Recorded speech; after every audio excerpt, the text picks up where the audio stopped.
Well, hello everyone, and welcome back to the channel for this episode 15 here on BallySpring with me, Farmer Murphy.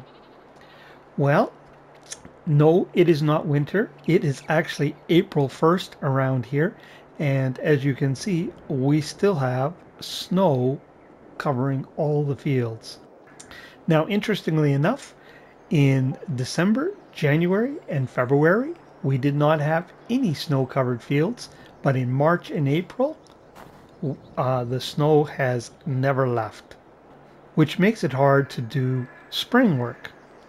But before I get carried away, and so I don't end up with another long episode, I'm going to turn you over to future Farmer Murphy, and he will go over the scorecard um, and bring us up to date here for the first quarter of this new calendar year. So I'll catch up with you in a little bit.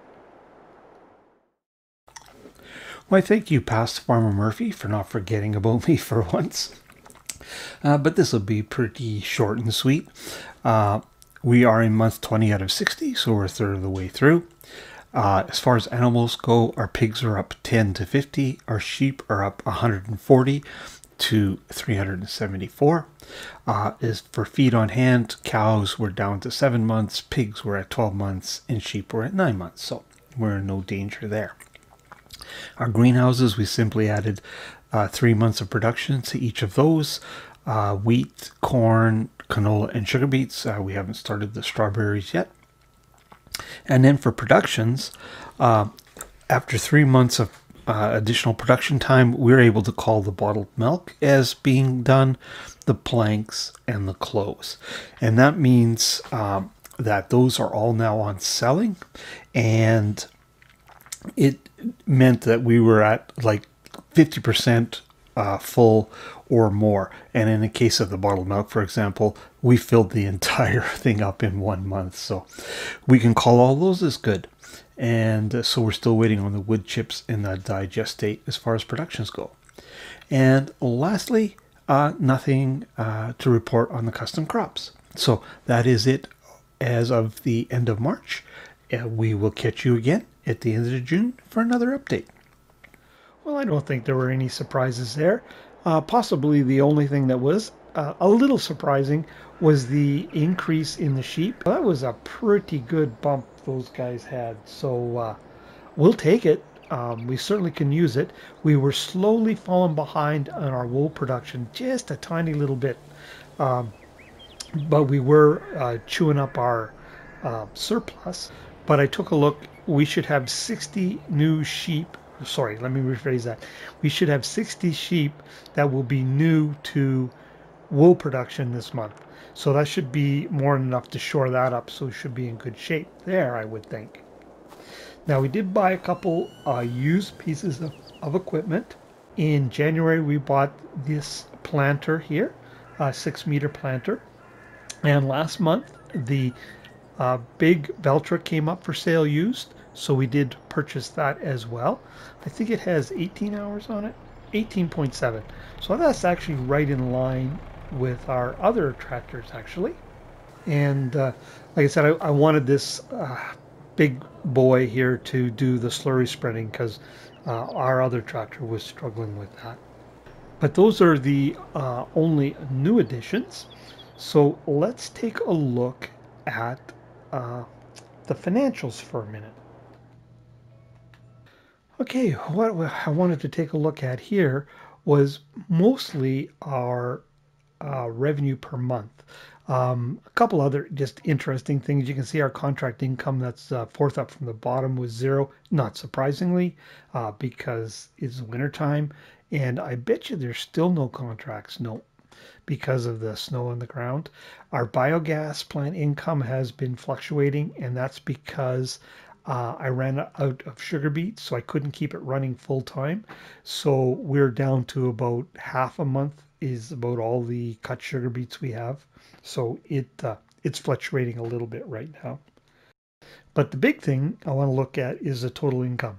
Now for December, you can see we were in the negative, and that's because we spent a whole bunch of money on the productions, the sawmill. You were with me when we did all that.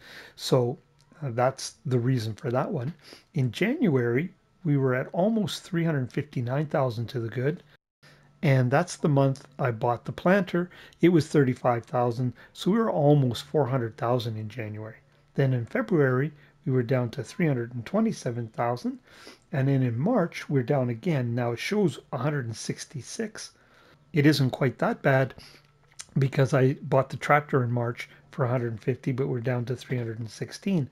But you can see we've dropped off almost 100,000 since our peak. And the reason for that is these guys right here. If you take a look, we have 1,300 liters of milk. And you might be thinking, well, geez, Farmer Murray, that's not bad. It's first day of the month. That is our total milk production for March and April so far. It has fallen right off the map. So currently our bottling plant, our milk bottling plant is shut down. We have enough milk to keep our farm dairy going for another couple days, probably only. Our in-game dairy, it's still chugging along because it holds, well, we had top filled it right up, so it's still got like 70,000 liters or something in there, so it's fine. But our other two additional productions, as far as milk go, are shut down. Now I couldn't figure out what the heck was going on, and I thought maybe there was something wrong with the map because that was going on at the same time all this snow showed up and wouldn't leave. And but no, it is something else. And like they say, you should always read the fine print. So if we go back in and look at our cows, it tells you right there in the fine print below the pen information in that is that, oh, we got to get on the right one here, that you are going to get zero milk production between the months 7 and 9 months of pregnancy.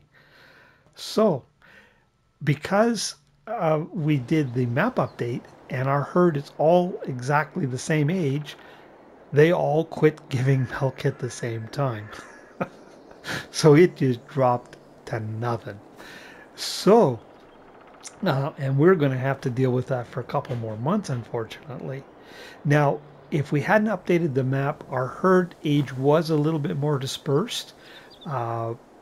Only by like 3 months or so. But I mean, they wouldn't have all hit at the same time. But that's a feature here on BallySpring that, I didn't read the fine print, got caught out. So we're not going to get any income from our milk for a little while, unfortunately. But it is what it is. So I'm going to drive this back up to our main farm, and I will catch up with you up there and we'll carry on from there. So see you in a bit. Well, there we go. Our new tractor is parked up. So what we're going to do next is we are going to spend some of that 1.175 million euros that we have accumulated. And not surprisingly, we're going to spend it on land, but probably not the land you might be thinking about. So let's go in and have a look. Okay, my original thought was that I would buy this cow farm down here and this cow farm up here, and that would finish off our cattle pen requirements. But I think we're not really feeling pressure on the cow side as far as room goes, although we do need to start to get those numbers up. We got a ways to go. But I think we're going to be better served by getting our productions fully up to speed and making some preparations for those cattle. So what we're going to do here is, if we look, we're going to buy this arable plot here, 109, and in that one we're going to put sugar beets, and we're going to buy 97, and in that one we're going to put sorghum. We're going to buy 132, and in that one we're going to put potatoes. So that gets our productions, everything we need going, and our pigs should be in pretty good shape with those purchases. I'm going to buy 134 here and then 135. I think at 135 looks like it might be just about the biggest field on the map, and that's going to be our cornfield. And that's going to be used for corn silage. We do need to make that because we do have bunkers on pretty much all our farms. So, to complete that part of the challenge, we need to do it, and that'll help with our cattle. What I'm hoping to do is to make enough corn silage to keep the BGA going at the clamps down there, and then we'll use bales for our cattle. So that is the plan there. Now, I think, oh yeah, we still do have enough to buy this cow farm right here. But I think, that's enough of a spending speed for just right now. I think we'll leave that there. Now, obviously, now I need to work all those fields, and I don't care what's in them now. It's kind of a mistake I made earlier. I've got a couple of fields with crops in them that, well, at the time we could have used but didn't really need, and now they're so far along I hate to tear them up. So we're going to leave them. They're canola fields, but we really don't have a lot of use for canola right now.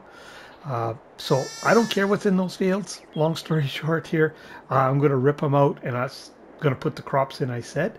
And I will bring you back in when we get to using our planter on those fields to show you that in this episode.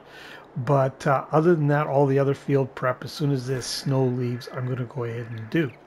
So the last thing we're going to do in this segment, as future farmer Murphy pointed out in his review, we've got some capacity to add some pigs as far as pig food goes. So we're going to go run down to the pig farm, and we're going to throw some more pigs in. So I will meet up with you down there. Now, just in case future farmer Murphy forgets to mention it, I did take all the loose crop from our greenhouses and throw it in the trough here, so we don't have any spare kicking around right now. And we had organic growth over the past quarter of 10 new piggies. But I think what we're going to do is we're going to add 5 more of the females of that breed, and 5 more of these females. Now, we probably could add more, but I just don't want to go hog wild, pun intended. We need those crops that we're going to put in to really get our pig food production on the go. So I don't want to, stretch ourselves out or stretch ourselves too thin. Speaking of crops in the field, those of you who are really on the ball may have noticed, say, hey, Farmer Murphy, you missed out on soybeans. Well, I did the calculations. That's the crop we need the least amount of, and our greenhouses output enough soybeans every month that we can make 30,000 liters of pig food a month. So we are right now only consuming not even 1,000 liters with our current herd size. So we won't need any additional soybeans this crop cycle, I'm sure. Also, we're building up soybeans as we speak. So as long as we get that sorghum and potatoes, we should be in pretty good shape because we already have barley in the field. So I am going to leave you there for now. I will bring you back in when this snow is gone and we can actually work in the fields. Hopefully that isn't too long because we do have a fair bit of work to do. But I really don't want to run over on this episode. I went way over on the last one, so I'm very conscious of that. So I'm just going to show our new seeder and work. Our new seeder at work. Oh, rough day. And then we will call it an episode there because all the other field prep I've showed lots. So we will see you when the snow's gone. Well, hello everyone. It is April 3rd. You can see the snow is gone, and you can also see Hannah. She showed up. So I guess she's got over her being camera shy. And interestingly enough, look at her food bowl. It is full and she's not bothered with it. So that's a bit different. I don't know if it's just this version of the doghouse or her. But she doesn't come running to the feed bell anyways. But it's kind of cool that you actually got to see her. But the snow. What I did is I jumped time all the way to June, and the snow never disappeared. It stayed on the map. So I knew I had an issue. So then what I did is I turned the snow off, and I turned seasons off actually, and jumped ahead a couple days to see if that did anything, and it did not. And then I put a fixed visual month on, and then I jumped to a whole new month, and the snow still stayed. So it became obvious it wasn't going anywhere. So that begs the question, how do I get rid of it? What I had to do is buy the entire map, and piece by piece, and use the landscaping tool. I used to use the smoothing tool to get rid of the snow. Now, it got rid of a lot of it, but if we go in construction mode here and we fly over this way, oops, you can see areas where I couldn't reach, even owning the land with the tool. Snow is still there. So all around the map edges, there's snow. There's some areas in town I couldn't get, and around sell points and that. And on some of the roads, little splotches that we'll see from time to time. Now, I don't know if we go through another seasonal cycle, if it'll disappear, or if we are going to be stuck with it till the end of this series. I don't know. But I do have snow turned off, so we won't be getting any more snow, so we're not dealing with that. So, if we take a look at the map here, so our sorghum is in field 150 and our sugar beets in 164. The only thing they're waiting for now is fertilization, which we'll do next month. Now, obviously, I prepped those fields along with 194 for our potatoes and 199 for our corn. And now to prep these, what I first did was I mulched them because there were existing crops in there. There were also stones in the field, so I plowed them and took the opportunity to, smooth out the edges or increase them in size a little bit. Picked the rocks, scanned them, and lined them. So now we're ready to plant. Now what I'm going to do is we're going to do a quick time lapse because we don't have a ton of time left in this episode. So I'll time lapse some of the corn going in and some of our potatoes going in. I did buy a new potato planter, and we'll take a look at that in the store here in just a second. But the other thing I want to look at on here is if we go to here, this is our clover field, and this is our alfalfa field. And they are showing as ready to harvest, and I have checked, and they are 100% ready to go. This surprised me a little bit because in the one video I did watch on alfalfa, that was the only comment that was made out of it, was that it had a longer growing season. Well, it seems that so far initially that is not the case. So I don't have time to include cutting of those fields in this episode, and it is something different. But what I've decided to do is I haven't tested what we can actually do with this yet. So I'm going to do a test video, and we're going to see what we can do with the alfalfa and clover.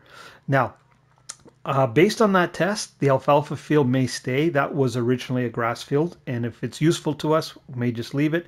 But the clover is definitely going to go. Once we've harvested that, I'm going to turn that field around, and we're going to put another one of the custom crops in there later this month. So, but I'll update you that in the May episode. But anyways, enough of that jibber jabbering. Let's head to the field, and we will get going on this planting. Well, we're down here at our cornfield, or it's just across the road there. But I wanted to show you this. I did buy a small auger wagon, It's a Jan auger wagon. It holds 10,000 liters, and we're using it simply as a seed cart or seed tender. So that's what we're doing with that. Because our corn planter doesn't have too large a tank on it, and also we'll probably need it for our potatoes. So let's get this unfolded.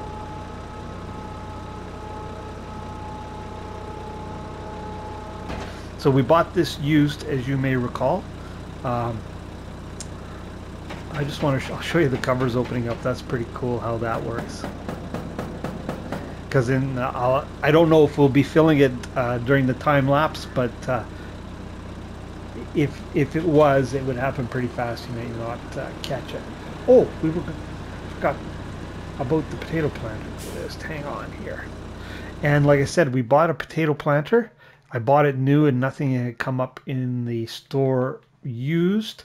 So we went with just the base game 6-meter potato planter.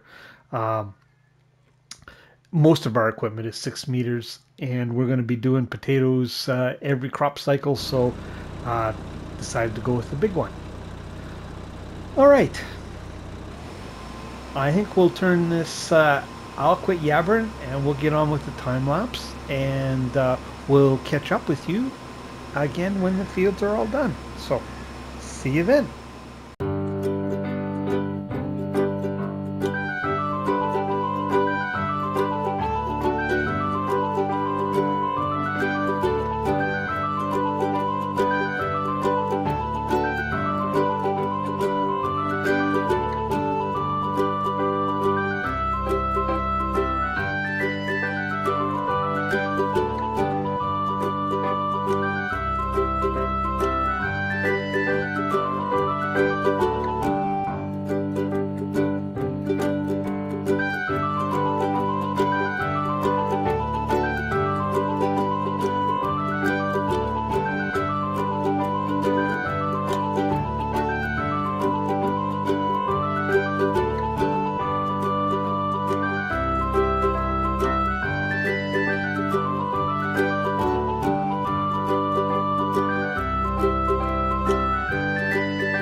Well, there we go. That's the potatoes and the corn done.